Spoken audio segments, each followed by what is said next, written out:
Bonjour, on va voir aujourd'hui comment donner à ces images vidéo un look un peu différent. Et notamment, on va essayer de créer une image au look pellicule cinéma. Comment? Très simplement, vous allez voir en manipulant les pistes vidéo. Alors, j'ai ici par exemple une piste vidéo, je la sélectionne et je vais faire un pomme C pour la copier. Je vais mettre ma tête de lecture au début du plan, ici, sur le magnétisme pour être bien au début. Et là, vous allez voir, je vais faire coller comme plan composé. Boum, ça me colle le truc juste au-dessus. Donc j'ai une piste ici et la même image au-dessus, comme ça. Alors cette image qui est au-dessus, je la sélectionne ici et je vais commencer par aller en bas ici dans le mode de compositing et je passe de normal à superposition. Voilà ce que ça me donne. Alors bon, pour le moment, c'est pas encore tout à fait ça, mais vous allez voir qu'on va aller ici dans la correction couleur, toujours du plan qui est au-dessus, et dans les corrections ici, on va dans la saturation couleur et on va baisser cette saturation couleur. Et là, regardez, tout de suite, on a une image qui est assez proche de ce qu'on a l'habitude de voir plutôt au cinéma qu'à la télévision en vidéo. Alors, on va pouvoir jouer sur cette image, on va pouvoir doser, vous voyez, entre l'image normale ici et puis on peut doser un petit peu le côté un peu délavé, ce qu'on appelle en anglais le bleach bypass, à cause d'un effet qui était donné entre la pellicule qui avait tourné l'image et celle qu'on projetait dans la salle de cinéma. Ensuite, on va jouer sur autre chose. On va jouer un petit peu sur l'exposition ici. C'est pour ça que j'ai ouvert ici mon vectorscope, mon oscilloscope, pardon, pour que vous voyez un petit peu les niveaux. Je vais baisser un petit peu les noirs, voilà, comme ça, juste au moment où il s'écrase. Hop, juste comme ça au-dessus. Je vais à la limite de ça. Dans les lumières hautes, voilà, je vais baisser jusqu'à ce qu'on arrive à la limite du 100%, ici vous voyez le 100%, et dans les lumières moyennes, on va essayer de trouver un équilibre comme ça, vous voyez, voilà. Si je regardais le avant-après, je sélectionne la piste, je fais V pour la désactiver, voilà mon plan de départ, voilà ce que ça donne maintenant. Il y a une autre chose, c'est encore un petit peu fort, donc je peux jouer également ici sur le dosage dans l'opacité de la superposition. Là voilà, j'ai 0, je suis avant, et après, je vais essayer de doser entre les deux pour trouver quelque chose qui soit sympathique, à 39%. Vous voyez, donc ce que j'avais avant, c'était ça, je l'enlève. Et ce que j'ai après, c'est ça. Et ça peut être encore plus délavé, comme ça. Il y a une autre manière de le faire. On a un mode superposition. Maintenant, deuxième étape, on va essayer avec un autre mode, qui est le mode, ici, éclaircissement. L'éclaircissement, il est appliqué comme ça, vous voyez, ça ne donne pas le même effet. Mais je vais retourner dans mes couleurs, je vais annuler mes corrections couleurs du début et je vais ici y revenir, donc j'annule mes corrections, en saturation j'annule également, et là vous voyez, je peux aussi exagérer l'effet. Ça c'est pas du tout un effet cinéma, mais c'est un effet un petit peu country qu'on donne comme ça, une image, en saturant un petit peu ses couleurs. Et maintenant je peux aussi refaire ce que j'ai fait tout à l'heure, c'est-à-dire voilà, avoir un effet bleach bypass, comme ça, un effet un peu image de cinéma, qui est assez sympathique. Moi je trouve celle-là, je la préfère même à la superposition, le côté éclaircissement, d'autant que je peux encore l'améliorer ici encore une fois en passant sur exposition, pardon, et en jouant ici sur voilà, hop, le seuil de déclenchement de mon effet qui est à peu près par là, et sur mes hautes lumières à peu près comme ça. Et mes lumières intermédiaires, voilà. Alors là, encore une fois, je regarde avant, après, voilà ce que ça me donne. Avant, après. Et encore une fois, je peux repasser ici, toujours l'inspecteur de cette piste-là, ici dans l'opacité, pour essayer de trouver un réglage entre, voilà, l'avant et l'après.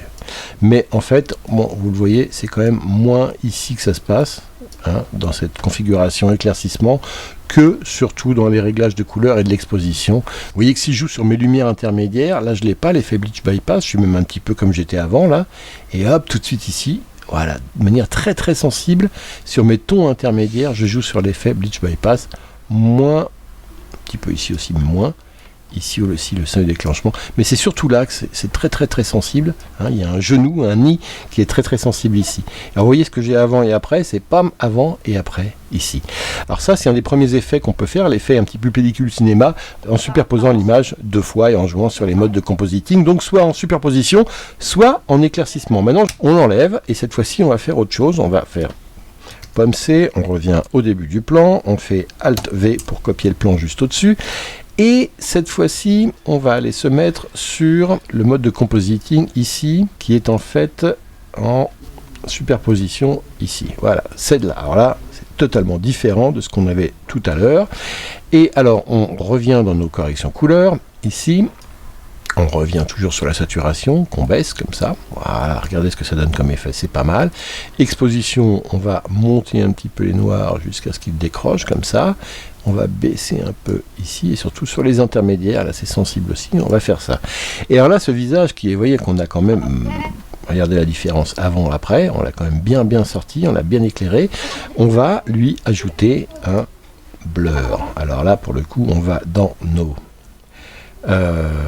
flous ici, et on ajoute un flou gaussien. Et ben, on va pousser le truc un peu plus, donc on fait pomme C, on revient au début ici, et on fait Alt V, on fait une troisième piste, avec le blur gaussien encore une fois. Regardez celle-là. Bon, on va couper les sons des deux pistes, que sinon, 3 pistes superposées, ça va finir par saturer. Voilà, donc on enlève les sons des deux autres. Et regardez ce que ça nous donne ici. C'est pas mal. Et ben, c'est pas le tout. On va pas arrêter là. On va continuer notre délire. On va ajouter cette fois-ci un autre blur qui est un blur de zoom.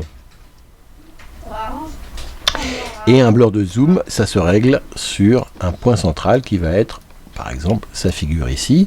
Et ici, que ce soit en uniforme, on va le passer en variable. Alors, faut pas qu'il soit trop fort parce que ça peut vite être désagréable.